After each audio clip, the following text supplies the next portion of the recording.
আমি তোমার জন্য জীবন দিতে পারবো না, কারণ আমার জীবন না থাকলে আমার কাছে তোমার সকল অস্তিত্ব শেষ হয়ে যাবে।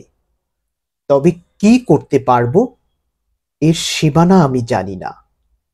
তোমার ক্ষমতা তুমি বুঝো? মনে হয় না। তুমি চাইলেই বাংলাদেশের সব রাস্তা রাঙিয়ে দিতাম কৃষ্ণচূড়ায়।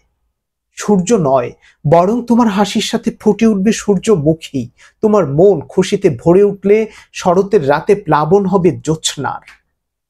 তোমার চাওয়ার সাথে দেশের সমস্ত ইলেকট্রিসিটি সাপ্লাই বন্ধ হয়ে যাবে।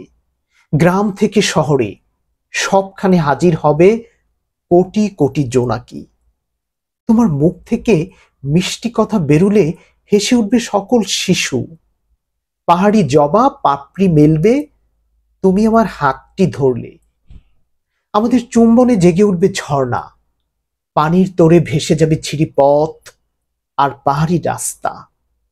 আমাদের মিলনে জাগবে প্রকৃতি, গাছে আসবে সবুজ পাতা, আকাশ ভরবে নীলে, বঙ্গোপসাগরে ফনা তুলবে মস্ত ঢেউ। নাব্যতা ফিরে পাবে নদী, নদী গর্ভ ভরে উঠবে মাছে।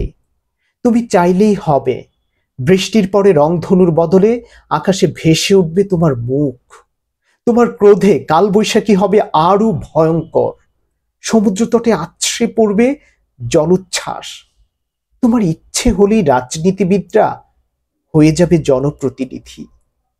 তোমার হাতের পরশ পেলে অনাথ দেখবে সুন্দর স্বপ্ন। প্রিয়তমা, তোমার জন্য ফুটে থাকবে গোলাপ, বেলি, গাঁদা। হাসনা হেনার গন্ধ নিতে আসা সাপ তোমার মুগ্ধতায় সুবাস নিতে ভুলে যাবে। খালের পরে খাল কচুরি পানার ফুলে ভরে থাকবে, তুমি দেখবে বলে।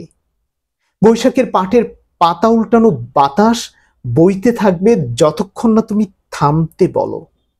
তোমার মনের বিষণ্ণতা ধুয়ে দিতে হবে ভারী বর্ষণ।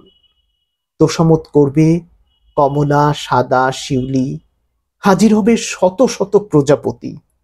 তুমি চাইলেই পারো, তুমি চাইলেই হয়, তুমি চাইলেই হবে।